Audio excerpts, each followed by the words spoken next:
and welcome to the Big Seven Stories on Wells Television. I am Bolanle Udueku Ayola. Every week, we count down the 7 stories that everyone is talking about, from the news that shakes the nation to the events that are shaping our world. If it made the headlines, then it's right here. Let's get into the Big Seven. President Bola Tinubu has officially ended the 6-month state of emergency in Rivers State. He has restored democratic governance after a period of direct federal control. Now, this emergency rule was declared in March due to security and political concerns, if you recall, and it saw the suspension of Governor Fubara, his deputy, as well as the entire Rivers State House of Assembly. If you remember that there had been rancor between Governor Fubara and the Amewule-led House of Assembly. Now, during this time, during the time of the emergency rule, Rivers State was led by Vice Admiral Ibo Ete Ibas, who was appointed the sole administrator to manage the state's affairs. Now, following the lifting of the emergency rule on September 18, many residents of Rivers State expected Governor Fubara to come to the state on that same day.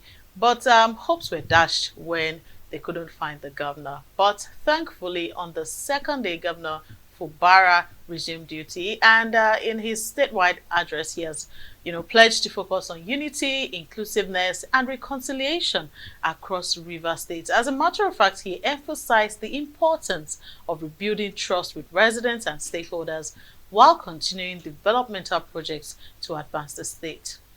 On the other hand, the Rivers State House of Assembly also reconvened and promptly called for a comprehensive review of the financial activities carried out during the emergency period.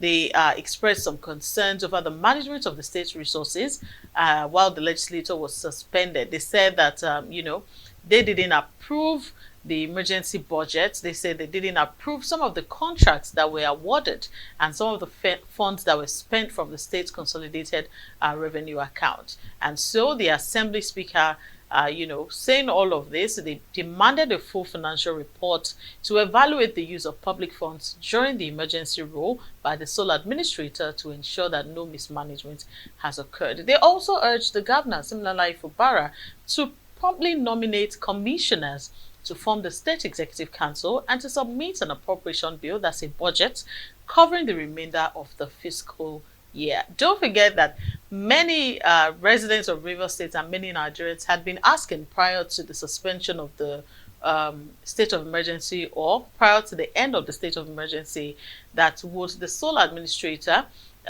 be required to give account for how he had spent Rivers State's funds. This matter is still unfolding and we'll still continue to monitor it on the Big Seven.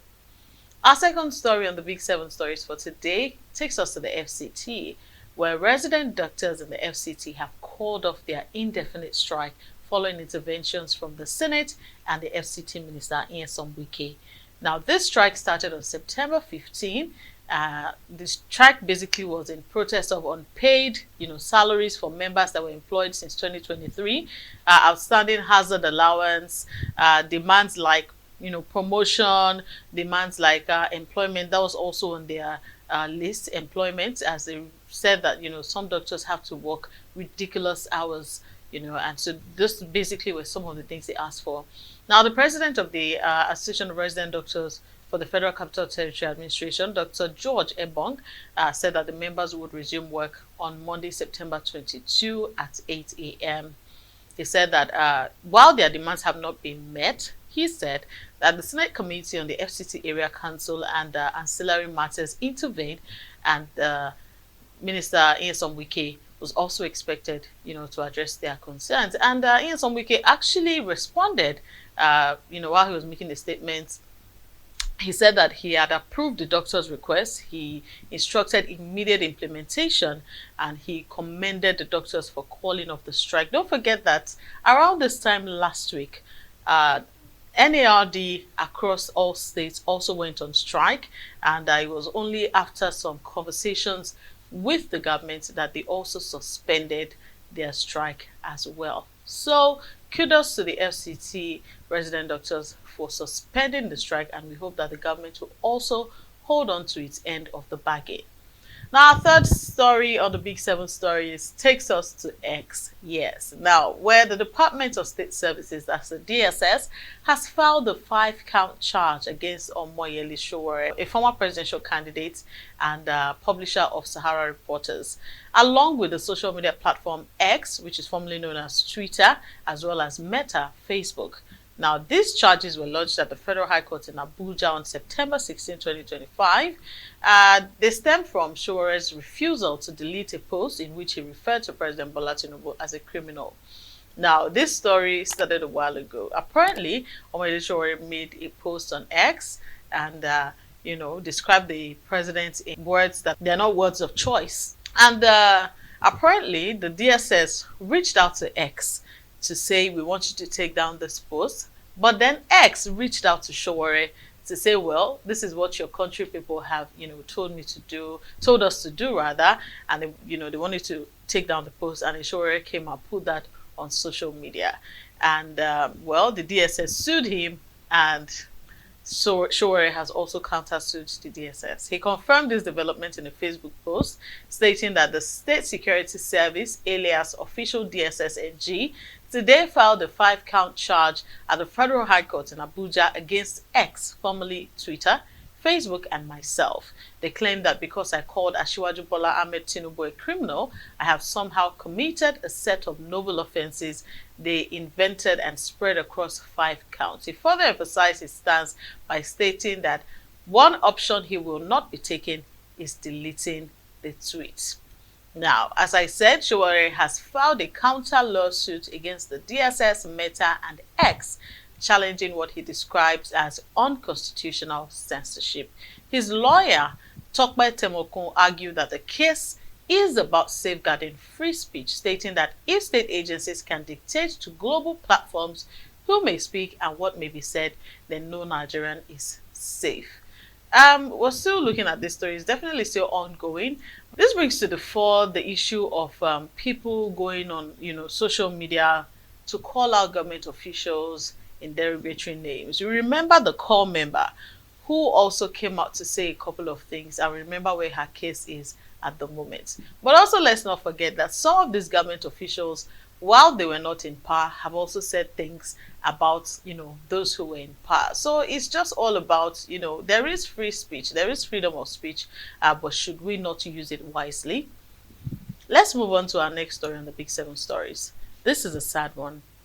The tragic fire at Afriland Towers at Broad Street in Lagos, a 6-story commercial building located on Broad Street, Lagos Island.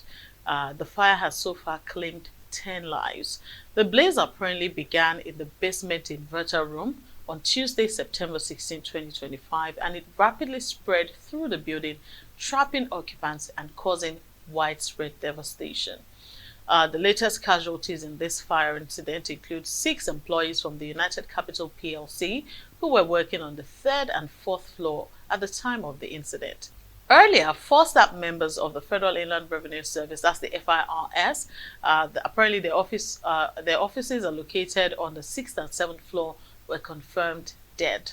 The fire also affected traders at the nearby Central Plaza and Mandilas Market, and they lost goods and assets worth millions of naira. Now, in response to this disaster, President Bola Tinubu expressed his condolences. He urged heightened caution and improved safety measures to prevent future occurrences. Lagos State Governor Babajide Sanwo-Olu also mourned the victims, commending the swift action of emergency responders and pledging to strengthen safety protocol. Also, the Speaker of the Lagos State House of Assembly, Mudashiru Obasa, and Labour Party presidential candidates in the last election, Peter Obi, joined in extending their sympathies to the bereaved families and affected organizations. Now, the FFS, that's the Federal Fire Service, has initiated an investigation into the incident and established a nationwide task force on fire safety compliance. Apparently, the task force aims to enforce building safety standards and conduct audits to prevent similar tragedies. The FFS Director General, Dr. Kimmel, said there was the need for a proactive approach to fire safety, including regular maintenance and staff training. Authorities are currently still investigating, but Afriland Properties Limited published a detailed FAQ, frequently asked questions, addressing the incident the company's response and ongoing efforts to support the affected individuals and their organizations. So some of the things they said, which we picked from the FAQ, is that, people have asked that, are there no fire exits? People have blamed Afriland for not having fire exit, but they have said in their FAQ that the building is designed with 2 dedicated emergency staircases providing access from all floors, as well as multiple exit points on the ground floor. However, the rapid spread of smoke severely limited the use of these escape rooms. And as to what they're currently doing, they say they are undertaking a comprehensive safety review of Afriland Towers and all their managed facilities, which includes working with independent fire safety experts, regulatory agencies, and insurers to ensure elevated safety protocol even beyond the regulatory requirements. Now, the Lagos state government on its own has also launched a probe into the fire. They've pledged to implement stricter safety measures to prevent future incidents. But this brings us again to take a look at the rate at which, building safety is becoming a concern in Nigeria, especially Lagos State, where we have seen several buildings go down in the space of 2 years. We do hope that the Lagos State government looks into this to ensure that, it's not only a reactive response, but they also have a proactive response. Moving on to our next story on the Big 7 stories, our 5th story takes us to the NCDC, that's the Nigeria Center for Disease Control and Prevention, who have confirmed that there are currently no cases of Ebola virus disease, that's the EVD, in Nigeria. But they say that in light of the recent outbreak in Uganda, they have heightened surveillance, particularly at points of entry, and they have classified Nigeria as being at moderate risk for potential Ebola virus disease transmission. We spoke last week about the outbreak in Uganda, but at the moment, the NCDC apparently had a scare in Abuja where there was a passenger coming, on Air Rwanda, and many people thought that the passenger actually had Ebola virus disease, but they have said that they've carried out testing and it shows that that passenger did not have Ebola. However, regardless of that, the NCDC say that they've implemented several measures such as enhanced surveillance, passenger tracking, public awareness, and so on and so forth. They have promised to continue to coordinate with the WHO as well as regional health authorities to monitor developments and share critical information. They have also urged all citizens to remain vigilant and adhere to health advisories to prevent the spread of Ebola.